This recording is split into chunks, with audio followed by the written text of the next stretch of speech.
Hey, Vinny Milk is outdoors. I've actually been kind of a little bit under the weather, and we've had good weather enough to go out and do something, but just haven't been feeling it. So we're going to talk a little bit about another issue, like I brought up on the last video. This one's more about on the hunting side of things and some reintroduction of animals, particularly what is passed in Colorado, the reintroduction of the wolf. Which I'm going to make a couple of points on that. So that was primarily passed from the Front Range. If you don't know Colorado politics, their dynamics there, a lot of transplants or people from out of state that have moved into Denver over the last so many years, that whole I-25 corridor. So they pretty much drive a lot of stuff. So the people that are affected are actually the people that are over on the western part. They call it the Western Slope. But this isn't the first state that's done it. You know, Montana, Wyoming, Idaho, and them, they've had to deal with the reintroduction of the wolf as well. But anyway, here's the thing though with this, because I'm neither for or against it. It doesn't bother me. I'm for, not wasting taxpayer dollars and not putting, assets that could be used to, preserve games, species, and improve habitat, and ensure that we have fishing and hunting for the next generation. So this in particular seems to be a waste of money, and here's one of the reasons why, and probably the most pressing, is one, they're naturally already been located there. There's been sightings of wolves, collared wolves, all the way down to the north rim of the Grand Canyon, okay? But that's not even the best, I guess, evidence. There's a number of county officials in the Western Slope of Colorado that have tracked radio collars of wolves and spotted them when they're doing surveys in especially Mesa County and Moffat County. Those are western, very western Colorado counties and northwest counties. So they're around. Now, are they a breeding population? I can't say for sure, but they've been spotted multiple occasions around there. So it's just, they're naturally moving their way down south. These particular wolves, here's the other side of the argument. These particular wolves aren't necessarily the ones that were initially native around the area. These were introduced,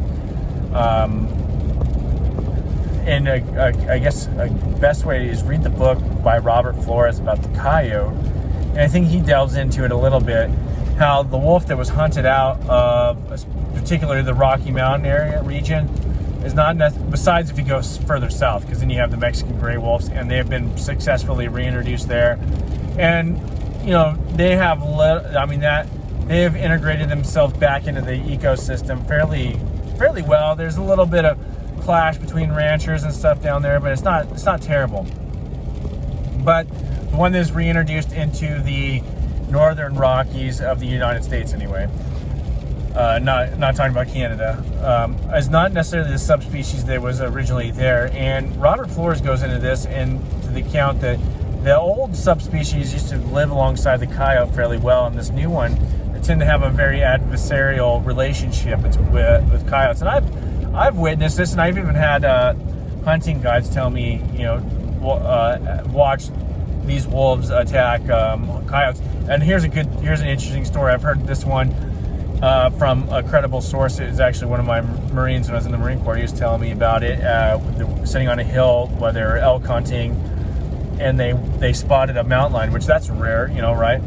And the wolves actually treed the mountain lion, and then in a very tactical manner displaced, waited for the mountain lion to come back down, and then they pounced on him and killed him. Pretty incredible story. And incredible action by the wolves' intellect. It's amazing. But anyway, the point being is they're not necessarily the same subspecies. Not to say that they can't coexist. They are, but there are areas of these other states where the impact of these wolves, and I know that's been denied by game and fish departments, but I've seen it. People or hunters and ranchers have seen it. Sometimes these wolves actually kill for fun. So they'll kill like a number of elk and not even, not necessarily eat the carcass at that time. They'll kill multiple elk and leave them strewn about. So they have a detrimental effect on some of the elk herds and cattle herds. But in some of the states, they're just not doing a very good job of dealing with the ranchers with regards to that. So they also have impacted the deer herds as well. So you take an area like Colorado, which has, if you take western Colorado in particular, and eastern Utah, they have probably the largest per capita lion population. So you take that, and then you also put wolves in there. You're going to have an impact on the deer and elk herds that are already kind of have their own issues to deal with when it comes to droughts and the impacts of humans coming in on the scene. I mean, I believe we're part of the ecosystem as well, but we've had an influx of people into that area in Colorado, not to mention what's going on in the Front Range, but they're not only developing lands and whatnot, that we're already impacting like mule deer populations and elk herds. So to me, if it happens naturally, let it happen naturally, because then it's easier for the ecosystem to adjust if you just have this slow introduction of the population. But they're going to just go ahead and just throw in some, and then what you have is a punctuated reaction into the ecosystem, now reintroducing apex predators such as a wolf. Now, if you want to go on another rant, I'm going to end it there, because it just gives you something to think about. You go looking at, they did approve wolverines as well, or that's on the docket next, which, okay, that's cool. They've reintroduced, so far Colorado's reintroduced the moose, and they've killed people. They're going to reintroduce the wolf, and then they're going to go to the wolverine, and this all seems to be happening on the western slope. So, like I said, I'm neither here nor there. It's just kind of the way they're doing it and the waste of money, since they're already there. But if we look at what is happening on the Front Range, which these species were also native there, they're not being introduced there, and it begs the question of why. Why aren't the people that are voting for this stuff not willing to live with these species? And if we're really reintroducing all the native species back, let's allow the grizzly bear to get down in there. Let's reintroduce the grizzly bears, and let's put them in the Front Range. Why not, right? There's a lot of things that is not so black and white, I guess, is what I'm saying.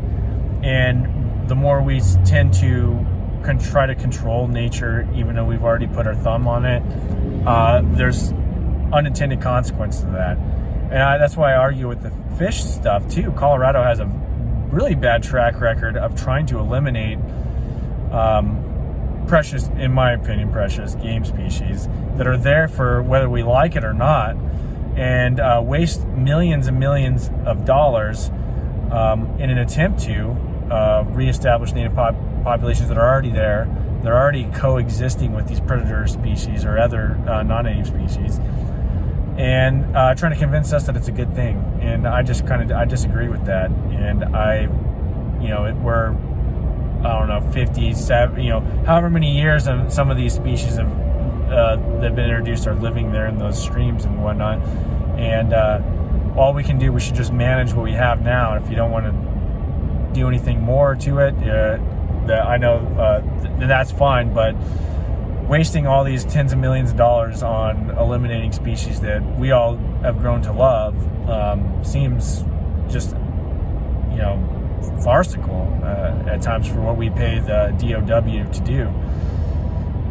Or like my family, I don't live there anymore, but I have a lot of family ties there. That's why I know a lot about that particular region. But like I said, there's a lot of species that are native, and why not? Why does one part of the state have to deal with it and the other part doesn't? The ones that voted for it anyway. That is my little rant on something that it will affect the hunting. And a lot of you that might be watching me that hunt, a lot of you guys, a lot of people look at Colorado as like this, destination hunting area, and It is. It's a fun place to go. A lot of public land.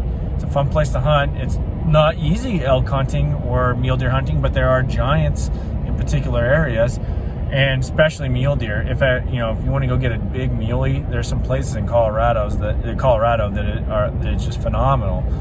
It's tough hunting, it's rough hunting a lot of places, but it is one of those iconic areas that people from around the country want to go and experience.